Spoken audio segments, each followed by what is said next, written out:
Here is my Creative Lent journal. This is another one of the tool journals. And what I love about this, as you might know, is you can remove and add pages wherever you want them to be.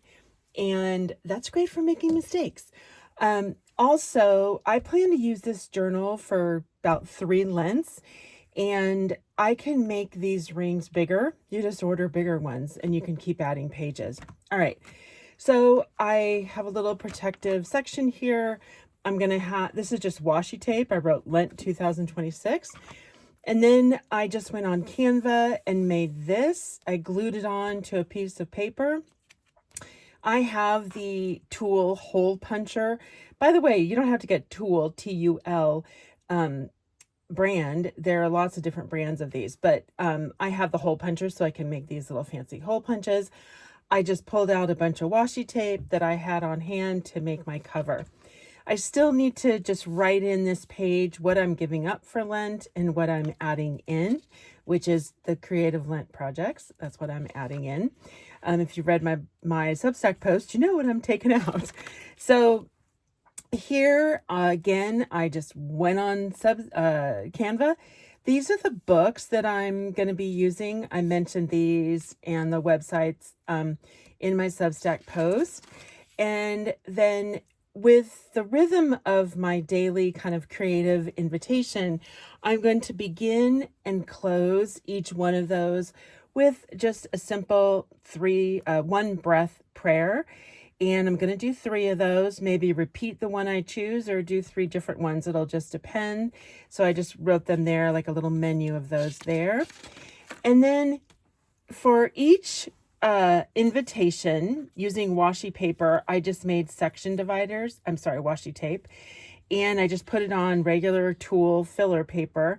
And I wrote the week, the date, what I'm going to do. I misspelled altars, which is AR instead of ER, so I fixed that.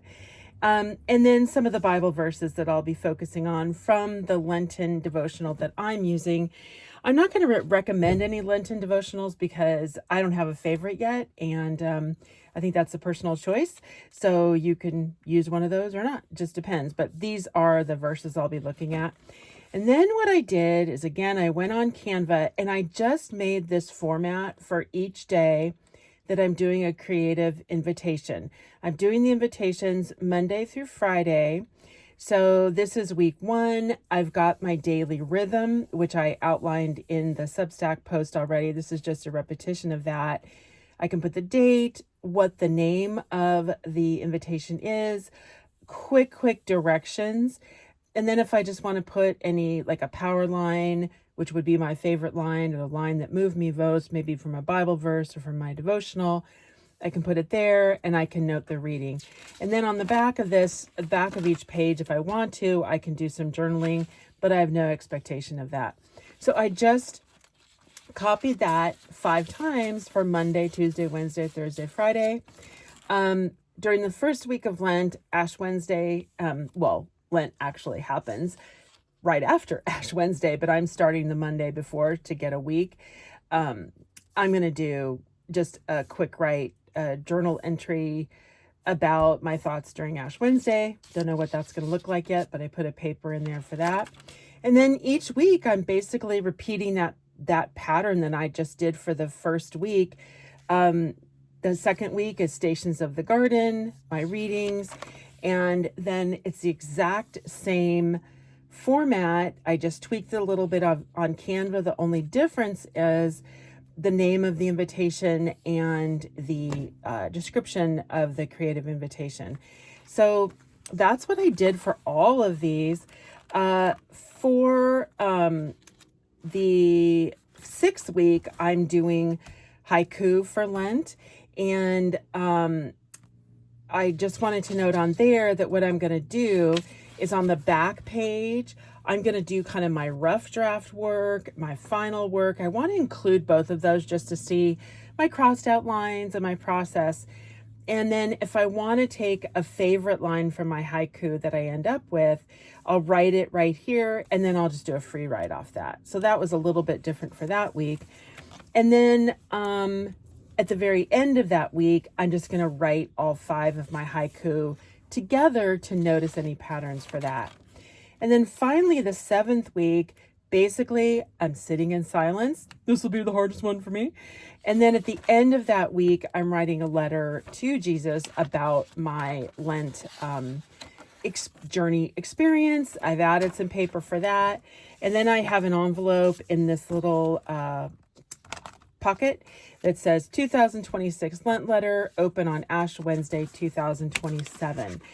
And then I have also included just 2 more section dividers for Lent 2027, Lent 2028, leaving room for any revisions, because being creative is all about revision, people.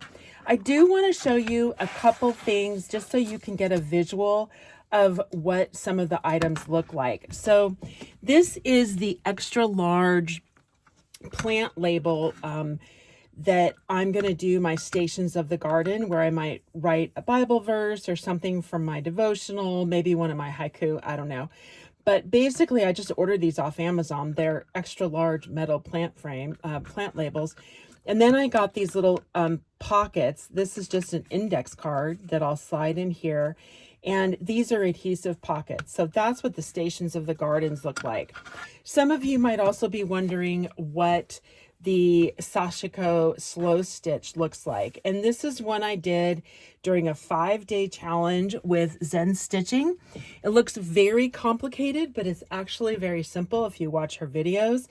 And then it's a double-sided pattern. So the hardest part of this is actually drawing the grid on this. And then basically the rest, you're doing these little rice size stitches. So what I've done for this year is I've set up my fabric's a little bigger this year. I'm just going to do 2 border edges instead of 1, but I've set myself up for this, and I have a little supply pouch that has my thread in it ready to go. So I am doing a little bit of prep work beforehand just to be sure that I am ready and don't have any excuses for not doing this. I will say that in 2018, I mentioned that for Lent, I wrote a haiku every day of Lent. And I just made this piece of paper on cardstock. So the haiku is here. Then I just gave little titles and put it on a ring. And so in that year, my creative Lent was just one thing, not a bunch of different projects. And I encourage you, that's the way yours could be too. So I just wanted to repeat this for a week. This is the Morning Altars book, and it's so cool. Lots of great pictures in it. If you go to his website, you can just download a PDF that has the steps for how to do that. Day Shilkret is the writer. This is the kit that I got. This is the one thing I did buy. I was going to buy it anyway, and then I decided, whoa, I'm going to do this.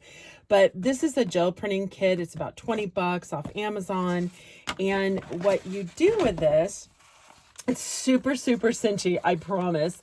But these are some examples I did with a friend. I just put a heart stamp there, and then you just do this roller thing and put some paint on a kind of plasticky template. And this is one I did with bubble wrap. So I'm going to do some that are more Easter themed. I might put some tape down for a cross, and then I'll do my Easter cards. The other thing I wanted to mention is the Color In and Out of the Garden book. So basically you get a bloom, and then you try on a little 3x3 piece of watercolor paper. You try to match the colors in it with watercolor, and then snap a photograph of it, because it's an art project that doesn't really last long because the bloom will wilt. But so you need to take a picture.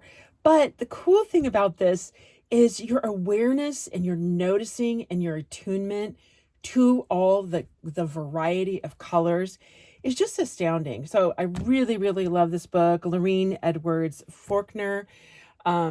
So those are just some of the things I'm doing. And I would love to hear what you're doing. And if you have any questions, let me know.